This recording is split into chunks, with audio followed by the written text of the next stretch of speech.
Kiskevich joins us live from Newton with more on that. Todd. Jennifer, the cost of the war is taking a toll in the form of rising gas prices, but some Iranian Americans believe that is a short-term sacrifice. They remain optimistic about regime change and peace in the Middle East. As the war in Iran enters its third week, these Iranian Americans are rallying in Copley Square in support of the mission. Regime change for Iran! With regime change as their target. We still need the United States and Israel's help to make sure that the regime falls, and then we will have the transition happening by Reza Pahlavi.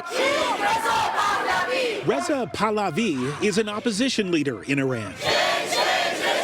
Whether he ultimately comes to power and replaces the current regime is yet to be seen. Former CIA senior officer John Franchi says a collapse of the current government may lead to long-term destabilization. If it totally collapses, Iran is as complicated, if not more complicated, than Iraq or any of the countries in that region. You could have civil war, different sectarian groups fighting it out for decades, kind of like what we've seen in other places. I don't think there's any desire for that. I think the desire is that the leadership takes a much more moderate stance. The toll of the war, 6,000 miles away, can be seen with the dignified transfer of each fallen U.S. service member. The cost of the war is also reflected in the price at the pump and the broader economy. USA! Back at the pro-war rally in celebration of the Persian New Year, these Iranian Americans feel any sacrifices are an investment in a more peaceful world. No nuclear Iran means safety. In terms of energy safety,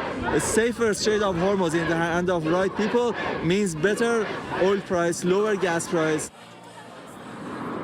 And one final note on gas prices. AAA says the statewide average for a gallon of regular is now $3.51. That is up nearly 4.5 cents since yesterday and 54 cents since this time last year.